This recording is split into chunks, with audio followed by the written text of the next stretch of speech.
फिर दिन हुआ पुरानी रात का, करे सो शुक्र हम खुदा की जात का, खुदा की जात का, नया फिर दिन हुआ। आज की आयत।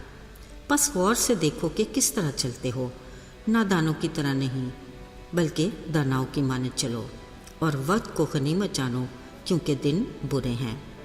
इफ्सियों 5 बाब 15वीं आयत। अजीज़ों, वक्त हर जी शऊर की ज़िंदगी में बड़ी अहमियत का हामिल है। बिलाशुबा हमारी ज़िंदगी की घड़ी पर अपना वक्त उस दिन से शुरू होता है जब हमने दुनिया में आते ही पहली सांस ली थी।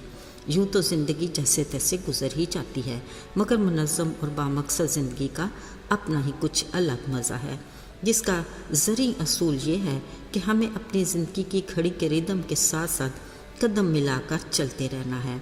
वक्त हमारा ऐसा दोस्त है जो ना हमें खुद से आगे बढ़ने का मशवरा देता है और ना ही रुक कर हमारा इंतज़ार करता है, बल्कि हमें अपने साथ चलने की तलकीन करता है। हकीकत में हमारी भलाई भी इसी में है। ज़िंदगी के हर शोबे में एक वक्त ही है जो हमें ख़तरे से आगाह करता है। किसान हो या तालिब इल्म या किसी भी शोबे का कारिंदा, जिसने वक्त गंवाया उसने कुछ ना पाया। लिहाजा हमारा फोकस घड़ियाल के झूलते पेंडोलियम और घड़ी की टिक टिक पर होना चाहिए, जो हमें हर पल गुजरते वक्त का एहसास दिलाती और ख्वाब गफलत से बेदार करती है। अजीज़ों, याद रहे, बिलाशुबा वक्त का काम चलते रहना है, मगर धीरे धीरे चलता वक्त हालात और ख़यालात में खासा तग़य्युर का बायस है। इसके मानी खेज़ तलस्मी सहर से माशरे में ऐसा बदलाव आता है जिसके बायस इंसानी फितरत में ऐसे अनासर जन्म लेते हैं जो गुनाह और बदी के कल्चर को फ़रोग़ देते हैं। ऐसे में ज़मीनी सरदार इब्लीस की सरगर्मियाँ अरूज पर होती हैं कि गुज़रते वक्त और बदलते हालात का हमें अंदाज़ा ही नहीं होता। वो अज़ली दुश्मन इंसान की कमज़ोरियों से बखूबी वाकिफ़ है। उसी को मद्देनज़र रखते हुए वो हर कदम पर पुरकशिश आजमाइशों का जाल बिछाता रहता है, जिसकी हर तान लालच, खुदगर्जी, हसद, धोखा, फ़रेब से मजबूती से जुड़ी रहती है। फिर वक्त गुजरने के साथ इस जाल की वुसअत में गुनाह और बदी की डोरियों का मज़ीद इजाफ़ा होता रहता है, जिससे माशरा इंतशार और बदहाली का शिकार होता है और इसमें बसने वाले मकीन बेबस, मजबूर और बेयार व मददगार हो जाते हैं। याद रहे, अपनी इस कैफियत का ज़िम्मेदार खुद इंसान है, जो अपने खालिक खुदा को भूल कर और अपने ज़िंदगी के मकसद को फरामोश कर देता है और आसपास ख्वाहिशात की तितलियों की कशिश में दुरुस्त रास्ते पर चलते चलते अपनी डगर को बदल लेता है। ज़ाहिरी बात है, फिर भेड़िया तो सामने आएगा ही। अजीज़ों, अगरचे अर्श पर से खालिक अपनी मखलूक पर आंखें लगाए बैठा होता है, वो अपनी मोहब्बत में आसमानी आफात की सूरत में तंबीह तो करता है कि शायद घड़ी की टिक टिक हमें बेदार कर दे या बुरे दिन में हमें दानाओं की तरह चलने की तरबियत दे, मगर इंसानी फितरत में खुद के एहतसाब का मेयार ना होने के बराबर है।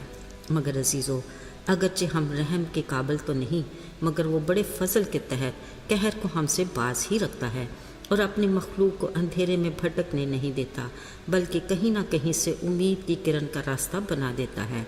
अगरचे इब्लीस का काम दुनिया में तबाहकारियाँ लाना और बनीनो इंसान को गुमराही के रास्तों की तरफ ले जाना है, पर खुदा का कलाम हमारे कदमों के लिए चिराग और राह में रोशनी है। इसी नूर में हमें खुद की परख करनी है कि हम नादानों की तरह चल रहे हैं या दानाओं की तरह। हमें वक्त को गनीमत जानना है क्योंकि दिन बुरे हैं। अजीज़, ज़िंदगी के रास्तों पर चलने के लिए हमें खुदा के कलाम को दिन रात अपनी निगाह में रखना है, ताकि जो कुछ इसमें लिखा है उस पर एहतियात करके अमल कर सकें, ताकि हम दानाओं की तरह चलते हुए न सिर्फ कामयाबी से हमकिनार हों बल्कि सरफराज भी हों, जिससे हमारे आसमानी बाप को जलाल मिले। अजीज़ों, ज़रा याद करते हैं दानिएल को, जो असीर होकर बुत परस्त मुल्क में आया, और यूसुफ भी बुत परस्त मुल्क में ही आया।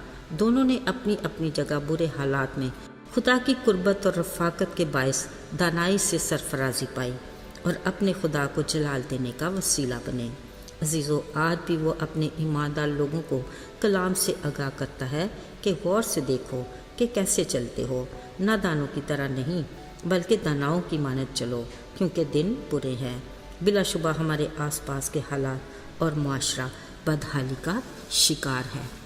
عزیزو، ہمیں ان برے دنوں میں خطرے اور آزمائشوں سے بچنے کے لیے اپنے خالق خدا کی رفاقت میں وقت گزارنے کی اشد ضرورت ہے، تاکہ ہم اس کے احکامات پر عمل کرتے داناؤں کی طرح زندگی گزاریں، تاکہ ہمارے اخلاق، کردار اور کاموں سے دوسروں کے لیے گواہی ہو اور اس کے نام کو جلال ملے۔